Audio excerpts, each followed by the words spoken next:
All right, so welcome everybody to today's Wednesday webinar. My name is Al Briggs. I will be presenting. My erstwhile colleague Molly Turner will be moderating. So please feel free to go in and populate the chat with as many questions, queries as you want. I'm a customer success manager for our K-12 and TAFE education team. So my background is I've worked as a TAFE educator for 20 years. I've worked as a learning designer, and now I'm moved across into a role with Adobe. So I've been using the Adobe tools in a professional and an educational context for the last 25 years. So hopefully what we can go through with you guys today is a few bits and pieces that will maybe help you think about how you could scale or adjust projects as you go. I'm going to play the intro video now, if that's okay for everybody. We're noticing a few more people popping in, so hi all. Thank you for joining this Wednesday webinar with the ANZ Adobe Education team. Note that we are recording this session, so please mute your microphone. In the spirit of reconciliation, Adobe acknowledges the traditional custodians of country throughout Australia and their connections to land, sea and community. We pay our respect to their elders past and present and extend that respect to all Indigenous Australians. To fully engage with this webinar, please do keep your webcams on if you are able.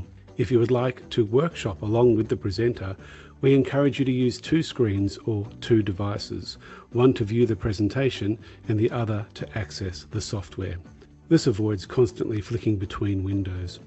If you do miss any content, note that you can always refer back to the recording. Please use the chat feature to ask questions or share comments, and most importantly, make the most of this professional learning opportunity from Adobe. Now it's over to the Adobe Education team. We acknowledge the traditional custodians of country throughout Australia and their connections to land, sea and community. If you see on my screen there, I am currently coming to you from the lands of the Wurundjeri people of the Eastern Kulin Nation. So that's just right here down the bottom. So Melbourne or Naarm, as it was formerly known. And this image I thought I'd share because it's, I think, an absolutely beautiful image. If you have not seen it before, it's by an Australian typographer and designer named Dave Foster. And it's basically a map that goes in and maps all of the regional dialects to their actual location within Australia. So if you want to go in and see where you're dialing in from, if you're not sure, it's a really terrific piece, and you can see the link there on fostertype.com/portfolio, and that's the map of Oz if you're interested in seeing it from a language perspective. So more than just 7 states and territories. Okay, so today we're looking at Adobe Express, and in particular we're looking at web pages. So for those who are familiar with Adobe Express, this is going to be something to get you starting to think about ways you might go in and approach using this tool to have a web page work as more than just a web page. Primarily, this is going to be focusing on using it for creating a portfolio or setting up a portfolio. And I'm also going to be talking about how that can work across multiple levels. My experience and background is doing this in a higher education context, particularly for students in TAFE.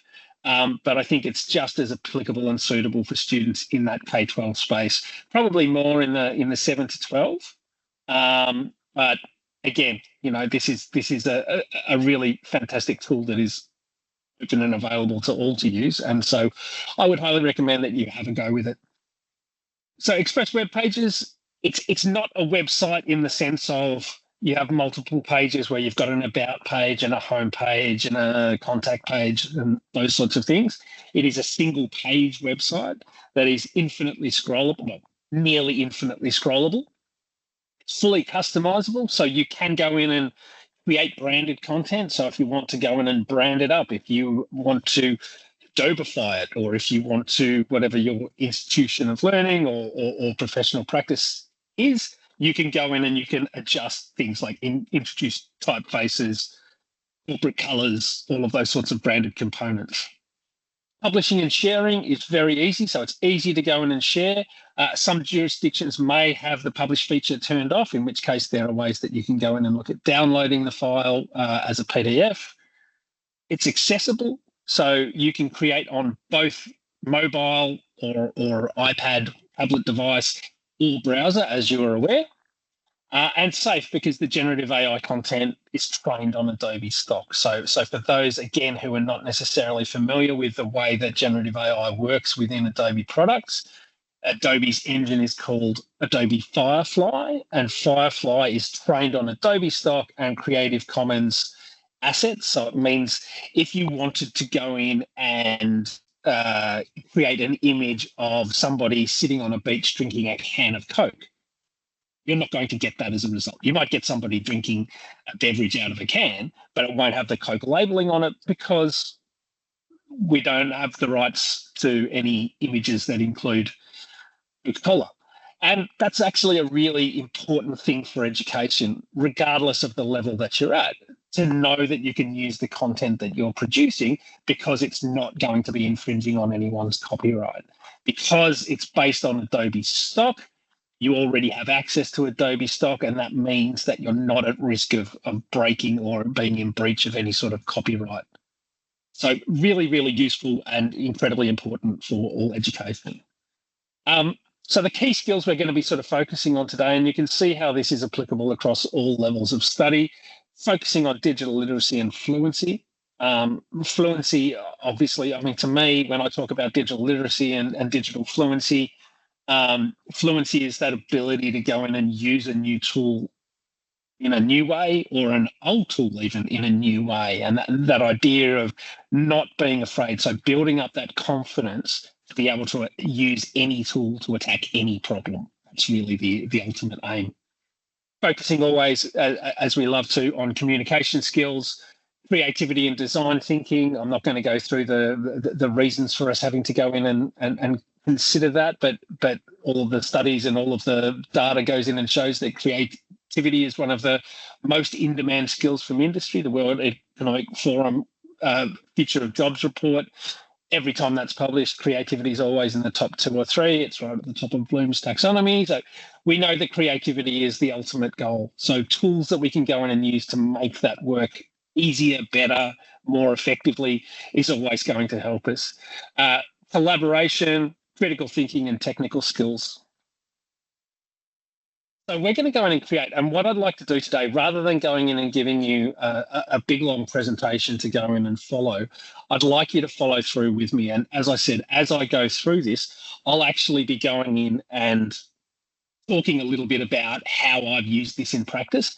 Please feel free to interrupt at any stage if you've got any questions. I'm more than happy to go in and answer anything that you may have. I'm very familiar with this software, and so I'm happy to go through it at a rapid rate of knots. If you are less familiar with it, then I am more than happy to go in and slow down my pace. Keeping in mind too, this is being recorded, so if I do end up going too fast, and I have had a couple of coffees today, you can always hit the replay speed and slow it down to 0.75. All right, so when we open up Adobe Express, depending on what version you have, you will see this home screen, and Molly has just put into the chat, did you know that Adobe Express has safer technologies for schools badge? So yes, absolutely fantastic, valid point. Thank you for raising that, Molly. So we do have our accreditation via Safer Technologies for Schools, and we've been working very hard on making sure that our software is safe, responsible, and ethical for all education contexts. So if you are going in and you are following along with me, you will see we've got our home screen here. If you're in a K-12 space, your home screen will look slightly different. It will look more like this one here, where you have the big bright coloured ideas. What we're going to be doing is building a web page here. So you can see that's the purple one. If you're in the enterprise version, it can take a little bit more digging. You may set in the more ways to start. If you've used it before, it will pop up there where you can see it says web page. Otherwise, you can always go through the big blue circle with the plus, and the big blue circle with the plus goes in and shows you how to action or access any action. So we can create. We've also got our quick actions options there, and they're things like removing backgrounds, generating QR codes, converting GIFs, editing PDFs, all sorts of quick little bits and pieces. But if I go back to create, I can go down to web page, and it doesn't really matter which one I go in and select because it's still going to go through and get me to the templates. So when I click on web page, it's going to say, do you want to go in and start with a template? Now, in this particular case, I don't want to start with a template. I want to create from scratch. And I want to create from scratch because I think sometimes when you're going in and creating from a template, it may lean you in a particular direction. Sometimes it's nice to just go in and have that fresh screen.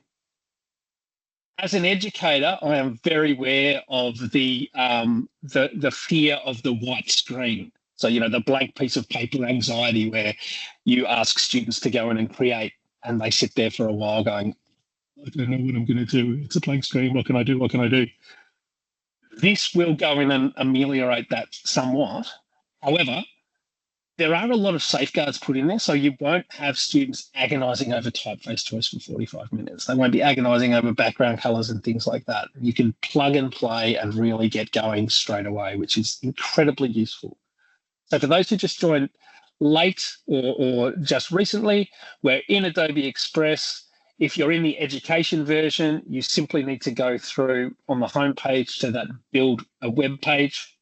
If you're in the commercial version or enterprise version, click on the little blue circle with the plus. Select web page from your drop-down menu under create and use web page. And we're going to create from scratch. When I create from scratch, I get 3 bits of information being asked of me. And those 3 bits of information are adding a title, adding a subtitle, and then putting in a photo, short cover, split layout, background. Now, what I would like to talk to you about today and what I'd like to demonstrate is how you could potentially use this. And this is me talking from the way that I've introduced this to students over the last 3 to 4 years at RMIT University, whereby we introduce it right at the start of the student journey. So rather than going in and introducing a specific tool for a specific assessment late in the piece, we look at using this in orientation, so right at the start of the student journey. The reason that it's good to go in and use these tools right at the student journey, right at the start of the student journey, is that it then just becomes part of what they do in that particular setting. So especially at university, when you're starting at university, it's all very new. You've got a learning management system that you're probably having to deal with that you've never dealt with before. You're doing all sorts of things. You're in classes in different buildings, in different locations. You might be doing classes online. And so introducing a new tool at that particular point can be really useful if you know that you're going to be going in and using that tool again. So in the title for the talk today, we talked about icebreakers and portfolios. And essentially the icebreaker is that starting point for that portfolio. So what I'll go through today is how to go in and set up that sort of icebreaker activity, and then how you could flesh that out as a portfolio moving forward. So if you're doing this in a particular class or you're doing it for a student portfolio, the title would quite possibly be the name of the subject, and the subtitle would be the student's name. So let's go in and say in this particular case, we're going to call it Graphic Design 101.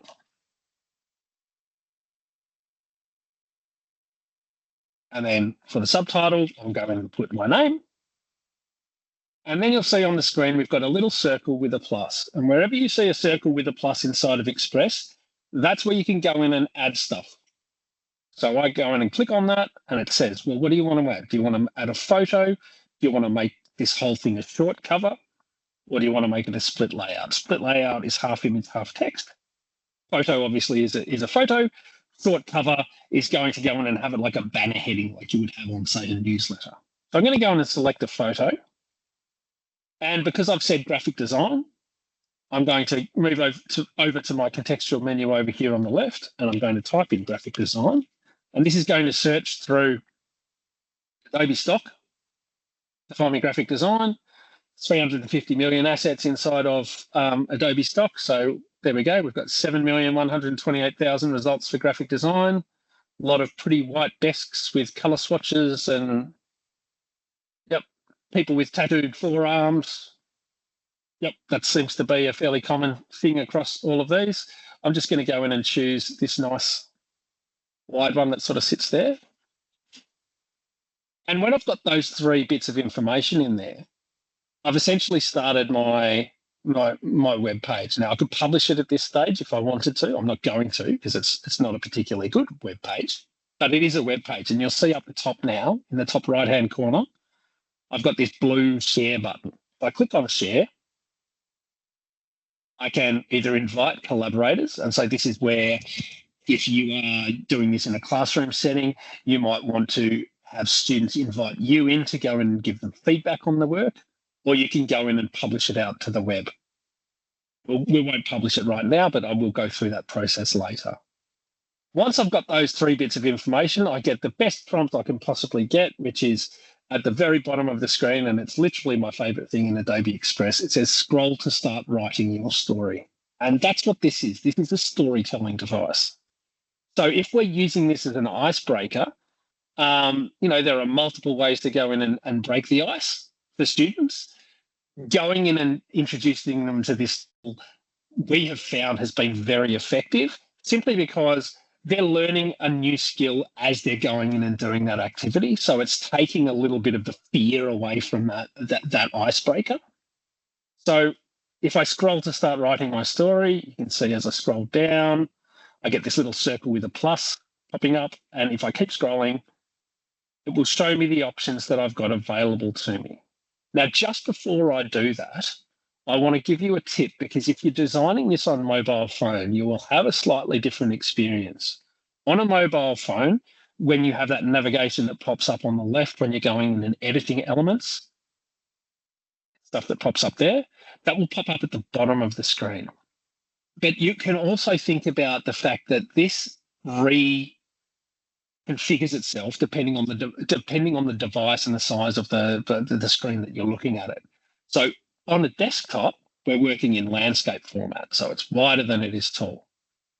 On a phone, obviously, you're going to be working in portrait format, which means it's taller than it is wide. If you realize that you've got a particular piece of graphic that you want to show, so I might want to really isolate that hand, if I take a look by clicking anywhere on the screen on my image, and you see here now, when in my little pop-up window, I've got this option that says focal point. So I can actually go in and click on that, and I'll get a preview to see what it's going to look like on mobile device. And if I'm on a mobile device and I click on that focal point, it'll show me what it's going to look like in that landscape desktop format too. So if I click on focal point, you can see that's what it's going to look like if I went in and published it straight up as is, as a portrait document on mobile phone. And in the middle of the screen there where it says drag to choose focal point, I can actually click and drag on that screen. And can you see how I move across? It's not moving this main image too much, but it is going in and isolating that hand. I might want to not have the hand. I might want to just have the fingers there. But you can go in and you can adjust the framing depending on what format it's going to be in, independent of where you are. This is literally the only time you're going to have to click anything that says save inside of Express, because you'll notice up the top here, next to my document title, which is untitled and the date and time at which it was created, there's a little cloud icon. The cloud icon is showing you how and when it's saving. So it's in the cloud and it constantly saves. You'll see a little double arrow circle that's going in whenever you've gone in and added information. So it means you're never losing stuff. It means that you always got the information that you want, you're keeping it, and you're able to move forward with it. So hopefully I'm not going too fast. We've just got Donna joining us. Welcome, Donna. We're in Adobe Express. if you would like to go in and follow along, please feel free to do so. We're just making a web page. Molly's just gone in and put the link in. Thank you, Molly. Otherwise, feel free to sit back and enjoy the ride for the next 24 minutes as I go through this web page. Al, this is Tim here. Yes.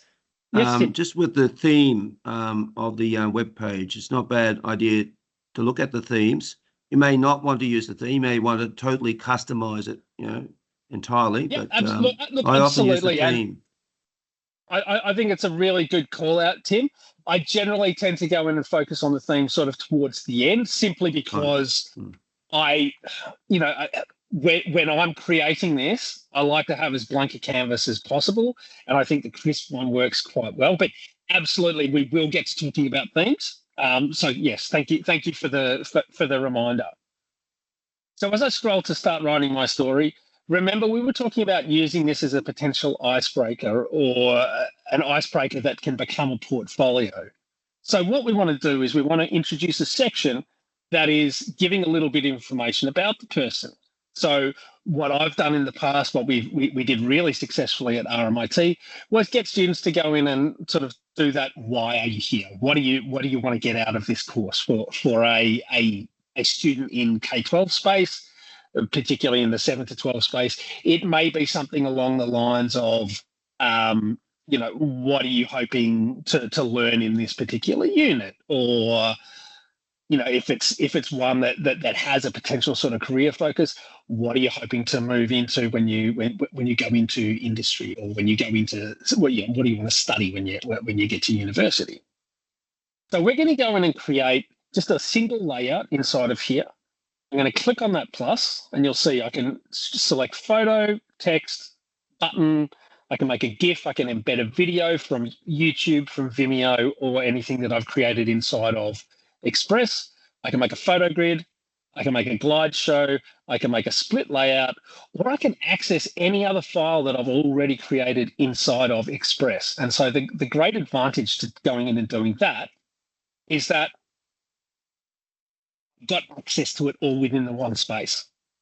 I'm going to go in and make a glide show, and a glide show works similar to a slide in a presentation format, say PowerPoint or even Adobe Express presentations, but you get a parallax scrolling. So it does this thing that's called the Ken Burns effect, which is where a single still image will go in and have a little bit of a pan and zoom on it.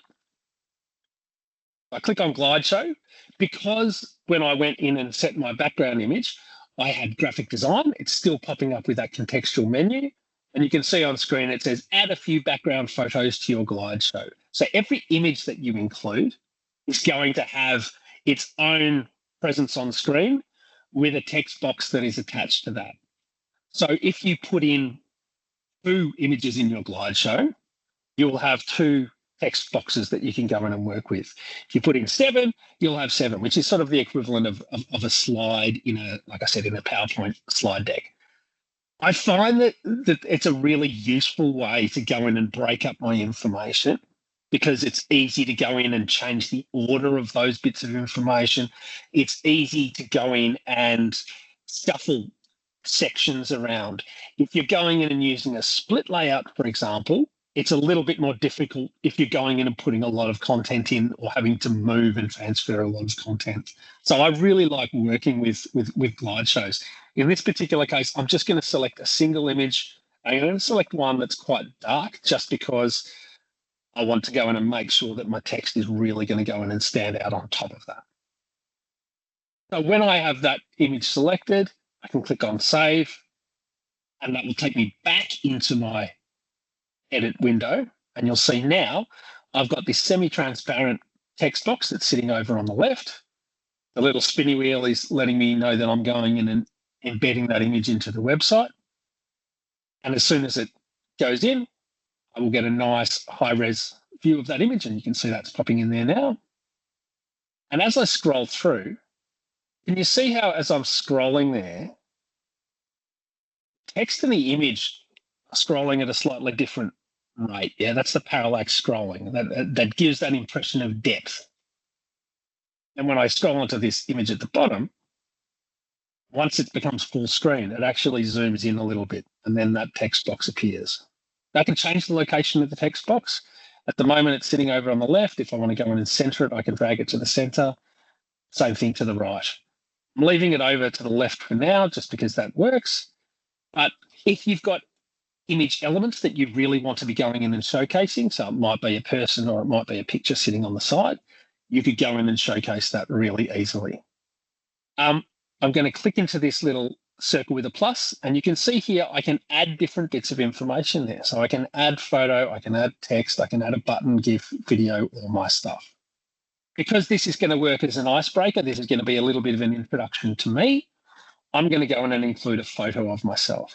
And so this is where, if you're on mobile phone, when you have that option there that says upload from device, you can also go in and then select take a photo. So you can go in and actually take a photo, take a selfie, or select a photo from your photo album there. If I go through here, I'll go to my headshot. There's my lovely headshot. Look a bit yellow there. That's okay. I could always go in and edit that inside of Express, and I could then go in and embed that in, but through my Your Stuff folder. When I click on text, you'll see that I get my text cursor appearing, and I'm just going to go in and type in about me. When I click back into that text field, I get my rich text editor, and you can see I can make it a main heading, I can make it a heading 2, I can make it a block quote, I can make it a bulleted or numbered list, I can make it bold, I can make it italic, I can hyperlink it, and I can change the alignments. I'm a graphic designer by trade, and so I like to keep things really simple. As Tim mentioned before, there are themes, so you can go in and change the look of these websites really easily without actually affecting or changing any of the content, just changing the appearance. And you do that by clicking on this little magic wand icon that you see up the top there that says themes. Now, the default theme that comes when you go in and create a web page is called Crisp. Very, very vanilla, nice, clean sans serif typeface, nice white space for everything. I quite like it because it doesn't let the design get in the way of what you're trying to do, which is tell that story. In this particular case, we're telling the story of who we are and why we're here. Not in a sort of metaphysical, why are we here, why are we all here sort of sense, in a, why are we doing this class? Why are we studying this particular course? If I change the theme, so if I go to say something like nightcap, which is a reversed outline where you're going to have dark backgrounds and light type, you'll see my screen will refresh, and I've now got a dark background. The typeface has changed. You can go in and create your own theme. So I've created an Adobe theme. If you are really wanting to go in and push that through, or if your students are looking at getting a little bit of personality to their work, or they're going in and looking at putting that together potentially for a graduate portfolio, or if you're doing, say, visual communication design in year 12 and you're putting that process journal together of all of your work, you might want to go in and style it. And the nice thing is that going in and creating that theme will refresh the style across your entire document. So to create a new theme, applying a theme is literally just clicking on one of those boxes. Create a new theme, you literally click into this box, and it'll give you a preview window that shows on the main screen every single component inside of an Adobe Express web page. And over on the left there, another way to go in and action it. So if you take a look here where it says text and I go to heading 1, that will pull me on the page to where that heading is. And if I then go in and change the typeface, I might go in and say use Adobe's standard typeface, you'll see that will then go in and change that. So you can see exactly how you're going to go in and do that. I would not get stuck in doing that right at the start of the design process, because it is one of those things where students can, and teachers, can get stuck sitting and going, oh, how am I going to change it? What am I going to do with it? I think really you introduce that element when the content is already done. That's my sort of advice. Okay, so I'm going to go back to Crisp because that's my familiar comfort zone. And so I've put that heading in.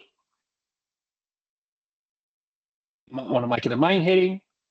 I might want to go in and put in a button here that links to an external space. So it might be my social media, it might be an email contact link, it could be a website that I really like. It could be, if it's for a particular project, it could be a reference to a resource that I'm going in and creating or that I'm drawing from. If I go in and select the button asks me to do two things. It asks me to say what I want the button to say, what I want the button to do. So I might say LinkedIn profile, and then I can go in and type in my URL.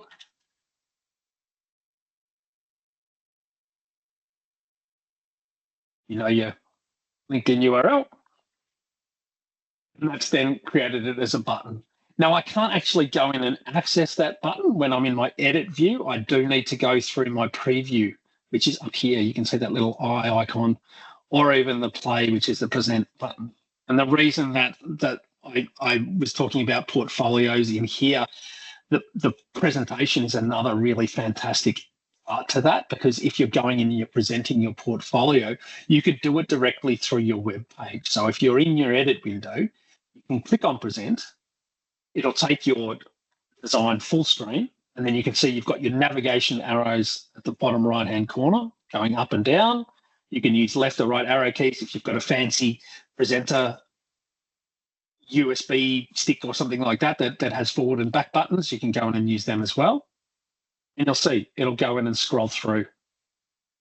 The really great thing, if you're using things like Adobe Stock, is that when you get to the very end of your preview window, or when you get to the end of your published web page, it will go in and show you all of the credits. So it will show every image that you've used in there that you have used from Adobe Stock.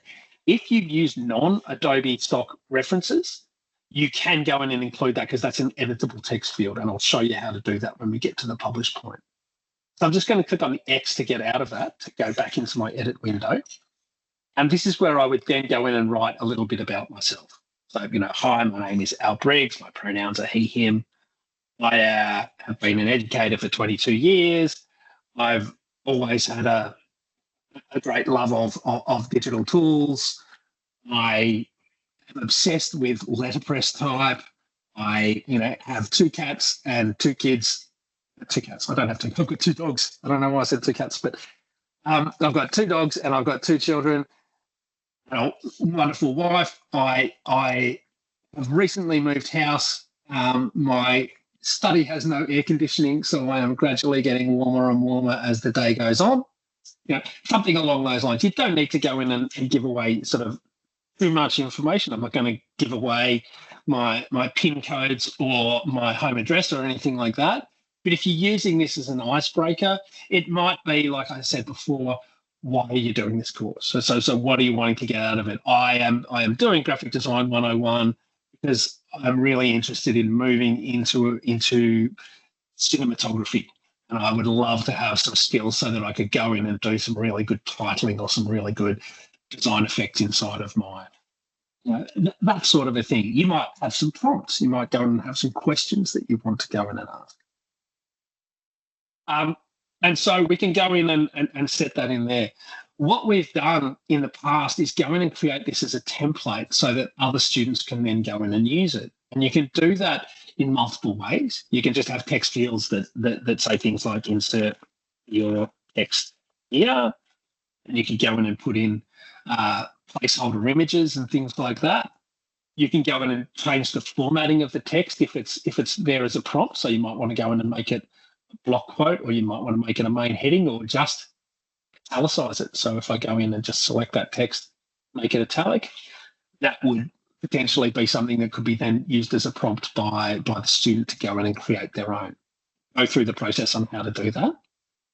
I like to go in and let people create their own version, but I think particularly in a K-12 context, if time is of the absolute essence, it can be a really good idea to go in and scaffold that by giving them that sort of template that they can then go in and flesh out and fill in, and obviously make into their own piece of design as they go. So you would go in and you would create that, and then essentially you'd be ready to go in and publish that out. And I'm mindful of the time and knowing that we've got 9 minutes left. So hopefully that makes sense to this stage. If I wanted to go in and add to this, so I've created a single element inside of my glide show. Yeah, this is the introductory page. This is just familiarizing the student and the educator with who you are.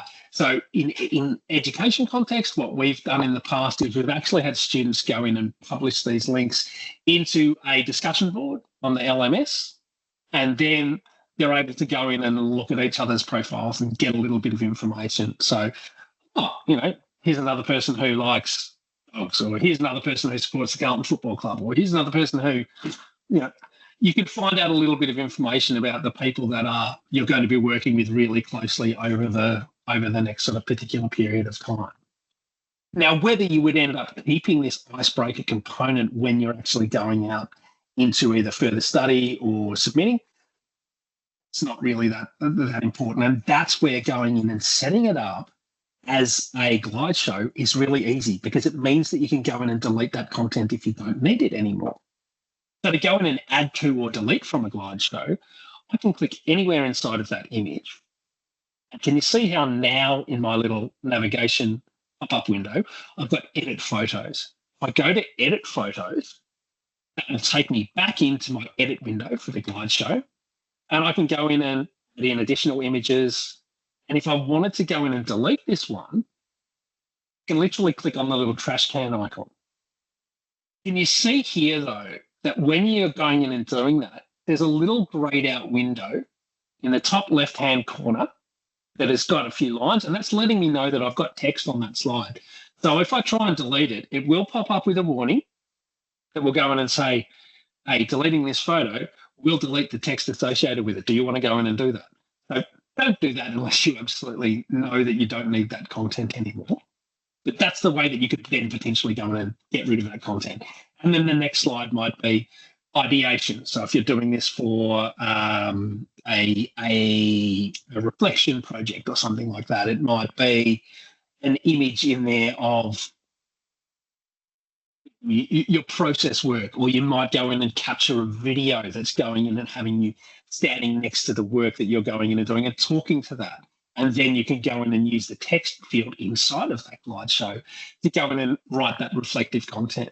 The lovely thing about doing that is that it ticks a lot of boxes as far as authentic assessment goes. And it also gets around the issues that are particularly prevalent in higher education, but also obviously in the K-12 space as well, which is where we're seeing people using things like generative AI to go in and do the work for you. So to go in and write the essay for you or whatever it is.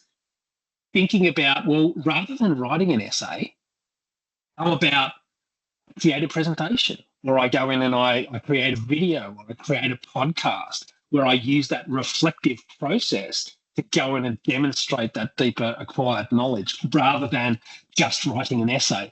That is potentially problematic with the technologies that are now available. Okay, so if I click on Save Out here, we're now going back, and you can see I've now got my second slideshow image that is sitting there. There's no content in there at the moment, so that's just fine. But that's where I would go in and put the content, and that's how I'd go in and add to it over time. And so obviously you can see this is something that can scroll infinitely. It can be as long or as short as you want. It can be as in-depth or as shallow as you need. When I click on the share button, this is how I go in and publish it. So when I click on Publish to Web, by default, the title, and it's my pet peeve with Adobe, always has been, always will be, is that any file that you create in Adobe is titled Untitled. The only thing worse than a file named Untitled is a file named Untitled 1 or Untitled 2 or Untitled 3 or 4 or 5 or 6. Give it a name. All that's going to change is what appears at the top of your web browser window. So I'm going to go in and call this GD 101 Briggs. You'll notice in there the credits for all of the images that I use sit in there. And because that's an editable text field, that's where I could go in and add in additional resources. So we've got, the ability to go in and put that in.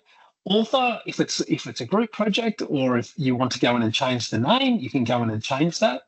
And this is the really important bit, particularly for education.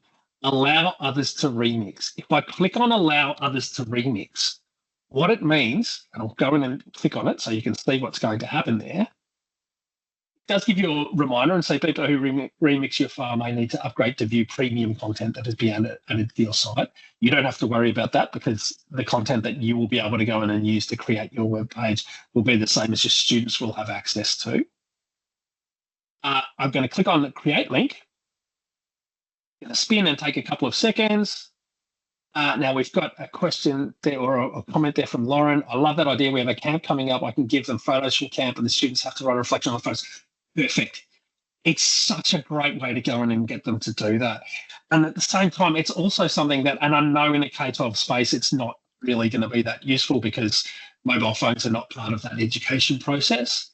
But when people are moving on out into that higher education space or out into industry, you can go in and use the mobile phone, obviously, as that part. But again, you could go in and you could create multiple documents and have shared groups and all sorts of things going on in there. So we'll see here, we've got our link now, and it's going to be new.express.adobe.com/webpage, and then an alphanumeric sequence. And then can you see there, because I clicked on remix this template, it's got a / and remix. If I copy that and I'll paste it into a new browser window, you'll see it's going to go in and show me my web page. In a second. And can you see at the top right, it says remix this. So what that means is that if somebody has access to this and you've set it up as a remix, you can actually go in and remix the document directly from that link. Tim said I use anchor links for jumping from topic to topic in longer web pages. Tim, that's a brilliant idea. And so for those who aren't necessarily sure what Tim's meaning by that, that's where you can actually go into, say, something like a heading. And can you see I get that little anchor icon that sits up next to it? I can copy that anchor link, and I could then actually go back into my original document, and I'll do that now. So I click on About Me. So I've clicked on that. On that. And I will go back into my original file. And if I go in and add in a button here,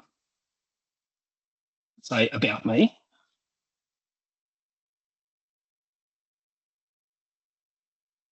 I can actually then go in and make that into a live link. So yeah, really, really great.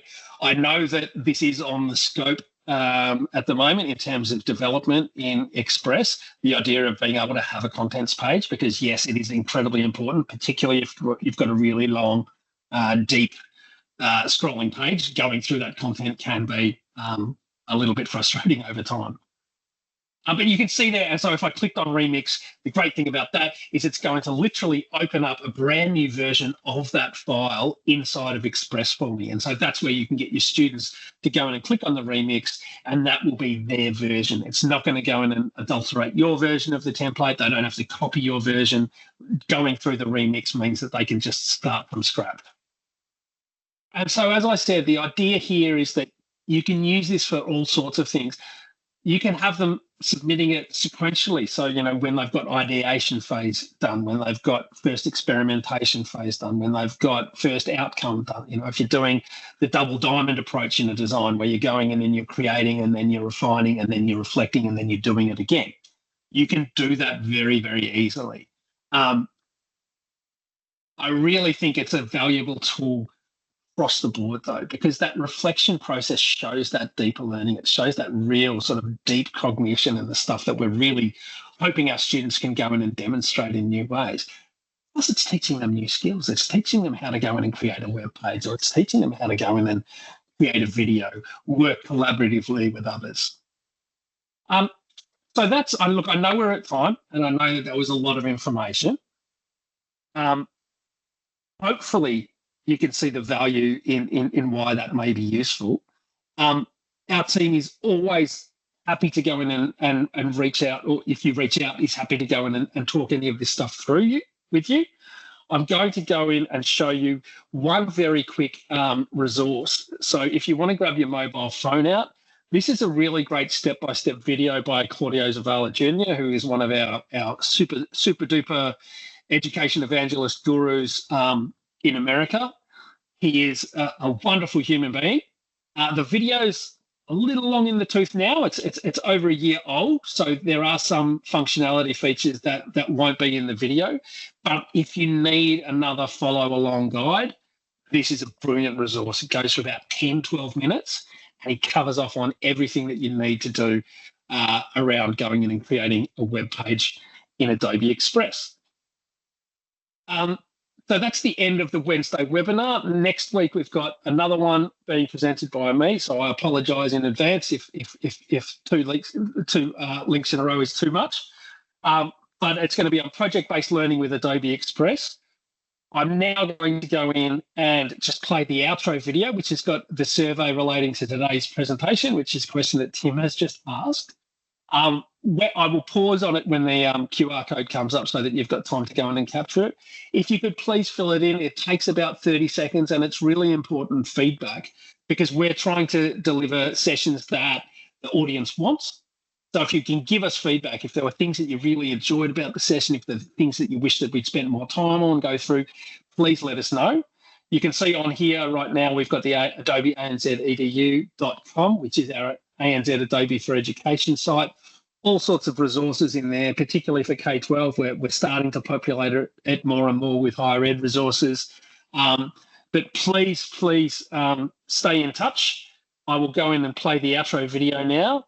And if there are any questions, please feel free to hang around. Otherwise, head off once you've gone in and grabbed the feedback link. So thank you so much for your time if you are leaving. It's been a joy.